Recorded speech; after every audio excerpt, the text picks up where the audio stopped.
Hey, what's up, everybody? BDF44 here, coming at you with another video. And I just watched Knicks highlights. That was great. That was great to see the energy in the Garden. Spike Lee slapping hands with Dustin Hoffman in the front row. That's the type of energy that we've missed over the last year, with the pandemic being as it was, keeping fans out of the stands. It's nothing like NBA basketball when everybody's in the arena, particularly in the great places like Staples and the Garden and Toronto and various places where the energy is just different. Oracle, or should I say Golden State Arena where they play now. It Chase. It's one of those situations where, you know, watching that game, you just know that this is about to be a special season. Honestly, you know it. When you see double overtime games with clutch shots after clutch shots, Marcus Smart hitting shots, Juju doing great things, Fournier hitting big shots, uh, you know, obviously Jason Tatum doing his thing, Jaylen Brown obviously as well. It was just a magical night at the Garden. Knicks pull it out. They was just able to make a few more extra plays in the Boston Celtics in double overtime. Tremendous, tremendous game, man. So yeah, that's what I wanted to say, man. That's what stood out for me. I just wanted to point out just the vibrant energy in the Garden once again. You gotta love that. That was even more important than what was going on the floor. It's just the energy in that building. So yeah, that's what I saw. The Boston Celtics were good. They obviously played amazing to put themselves in a double overtime situation in that building. You got to give themselves credit. I don't know if you believe in moral victories, but if there's a such thing, they should feel pretty good about walking away, having played well in that game. So yeah, that's what there was to say, man. The Knicks look great. Obi Toppin, he is proving to be a very valuable weapon for them in the open court. Uh, I'm one who thinks that they should have drafted Halliburton. What I saw tonight has made me feel a lot better about Obi Toppin going forward. He didn't have a great rookie season, which is fine. Most rookies don't. But he's having a great start to this one. And he looks like a really serious player out there. So his passion for playing for the Knicks, being that he's a New Yorker, um, coupled with, just his size, his ability to shoot the three, his athleticism that just brings the house down. That's the type of player the Knicks love. They will rally around that type of guy. Somebody who can play above the rim, somebody who can hit momentum shots. So the more he continues to develop, the better that draft pick looks. So yeah, Obi Toppin, man, he stood out for sure. Give that dude his credit. And Julius Randle, man. Julius Randle is just a great Knick star, man. He's turning into such a fantastic star, man. I'm so happy to see him turn into this because, of course, he's a Laker kid. Watched him for 4 years. I was so happy that Jeannie was able to kind of just let him spread his wings. We didn't try to do too much with Juju, you know what I mean? We knew we didn't want to go forward with him bringing in Braun, and we just did right by him. We let him walk. And he went to New Orleans, had a great season there, found his way with the Knicks, and he's now turning into something else completely. Made an all-star team, and I think he's going to head into different territory now. The plays he was making out there down the stretch, the clutch shots, how he, didn't force shots at all, making plays for others. I'm looking at Julius Randle as if he keeps this up, man, he gonna be something better than what he's supposed to be. Put it like that. I've always thought he had all-star potential. Clearly he's exceeded that, but now he's stepping into really like superstar potential when you consider the fact that this is the Knicks. You know what I mean? Consider the fact that he's embraced the Knicks in a time when it wasn't really popular to do so, in a time where people were avoiding the Knicks. And not only did he embrace the Knicks, but he came there and he played his best basketball. He's turned into a superstar. He really is. If he can do something with this Knicks team that hasn't been done before, I think we'll put him in that category of top 20 player, top 15 player in this league, man. He's starting to make his case for that. There are guys out there who are in those spots who need to continue playing well if they don't want people like Julius Randle to come and slip in there and take that spot from them. I will say that. But that Julius is a guy for the Knicks, particularly being a star for that team, that puts even more shine on you. He's embracing it. He has the right personality for it. Um, he's not afraid of the moment. He's not afraid of the scrutiny. And he works extremely hard. So I think he's a perfect star for them. And, if he continues playing like this, it's going to make it very difficult for them to let go of him under any circumstance, including a Zion Williamson situation, especially given the fact that Zion looks as unhealthy as he does right now. I would not be willing to let go of Julius Randle for Zion Williamson today. Not today. I'm going to be honest with you. I would not. I'm keeping Juju.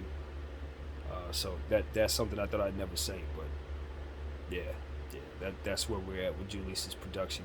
He looked too good out there tonight. He looked too good out there throughout the last season, although he did not have a good playoffs against the Hawks. As I've said on this channel several times, he's going to have problems against Clint Capella no matter what. So wherever Clint Capella is, if he's guarding Julius is going to have issues. But he's got a lot more help this year. The Knicks team is a lot better, much more floor spacing, Obi Toppin's presence. And Robinson looked great out there, man. You got to give Robinson his credit. The bigs out there in general look good. Both him and Williams. Time Lord looked fantastic as well. So I just want to give those bigs their credit. Robinson coming back from that injury, he's put on a lot of weight, and his conditioning looks like it's where it needs to be. So look for him to be as a defensive presence out there. No question about it. I don't want to overreact, but I think Mitchell Robinson can be a defensive force in this league.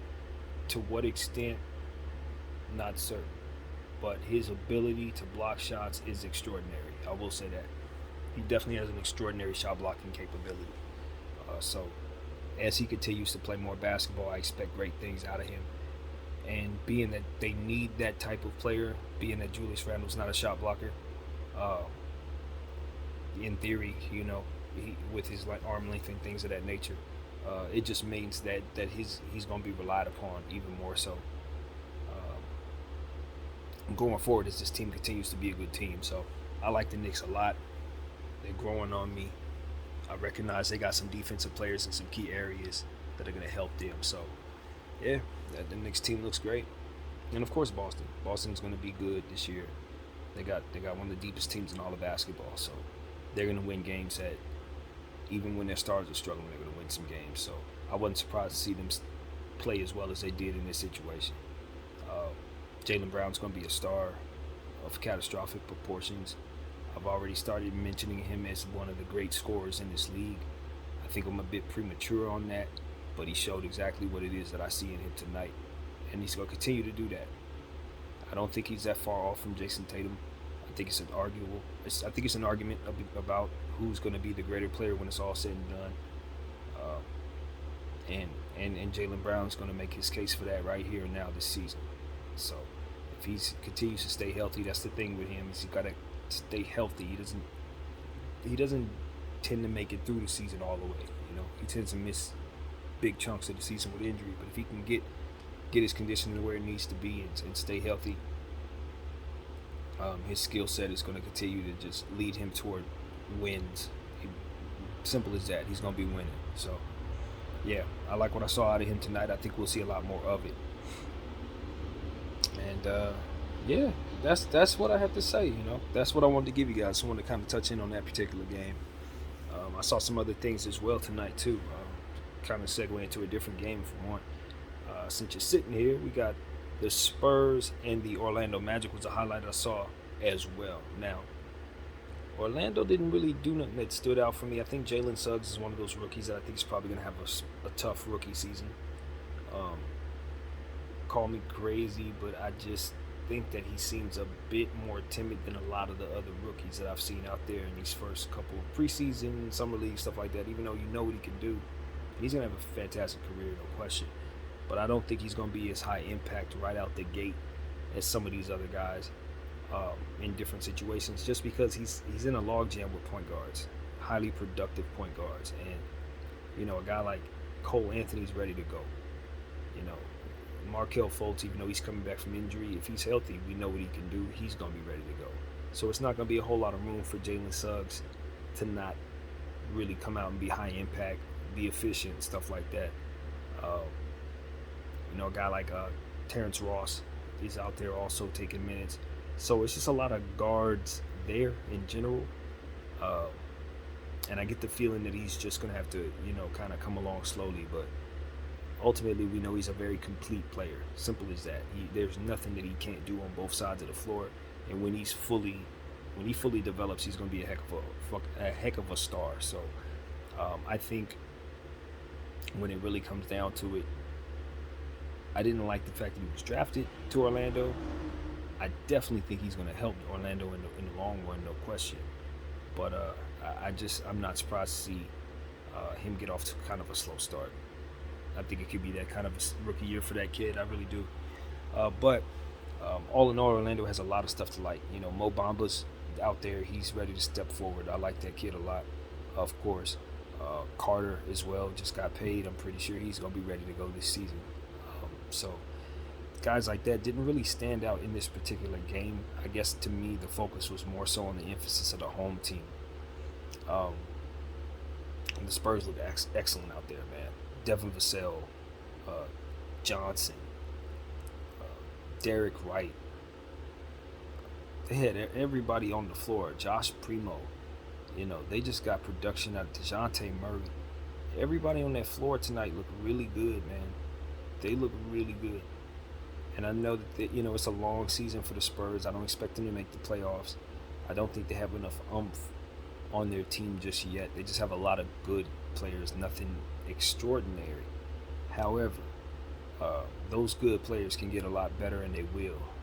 They got a lot of stuff that works. Balance, good centers, just a lot of good intangibles on their bench with players that just have high upside in their starting lineup.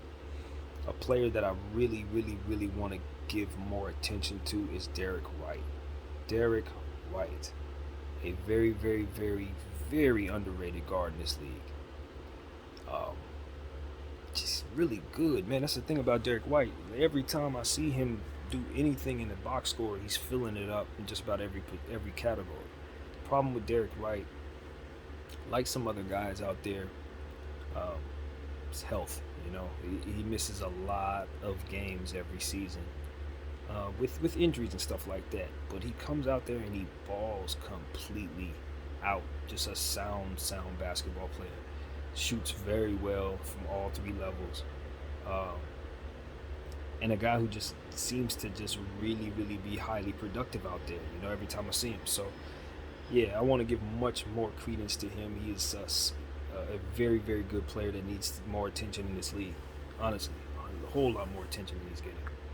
So DeJounte Murray, Derek Wright, Devin Vassell, Lonnie Walker.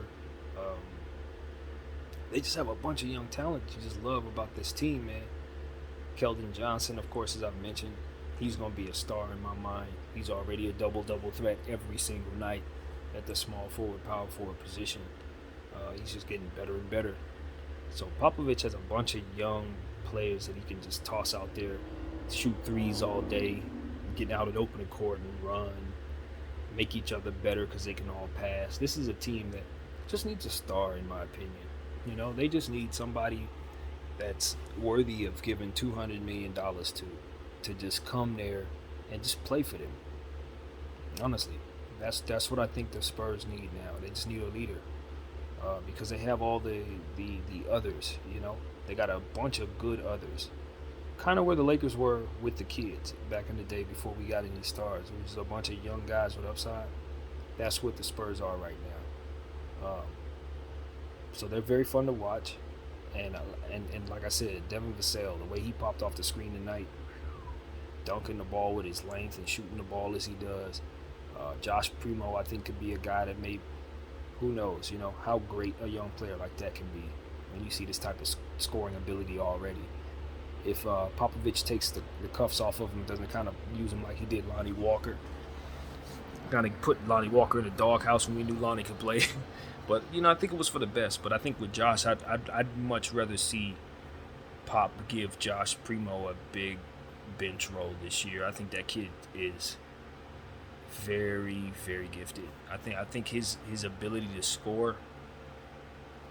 I think as he continues to grow and learn who he is, you may tap into something that you don't even know is there with that kid. That's the best thing I can say. Some guys, it's like you just don't know who they are because they're so young. The name that comes to mind is a guy like Jermaine O'Neal. Jermaine O'Neal sat on the bench with Portland for like 2 years. Didn't know who he was. He was just a guy on the bench, but you knew he could play because he was drafted so high. But like he they were just bringing him along slowly. And needless to say, he turned into a Hall of Famer with the Pacers. So in my mind, I just think of a guy like that, and I say a guy like Josh Primo, or a lot of these guys on this Spurs team, excuse me. You just don't know who they're going to be one day, But they all collectively make for a nice young team. So I like the Spurs team a whole lot, and I think their fan base will too. Pop's going to have fun coaching this team, I think. So yeah, that's one thing that I wanted to say about that. Spurs look great. Orlando, to be continued. Double back at that team. They just didn't really pop off the screen for me tonight.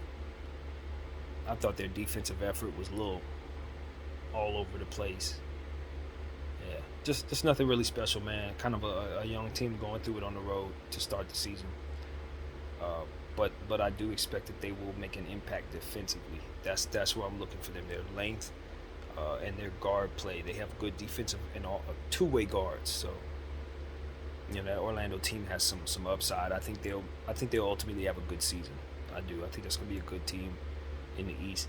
They ain't gonna make the playoffs, I don't expect, but they'll be competitive as heck. I think that.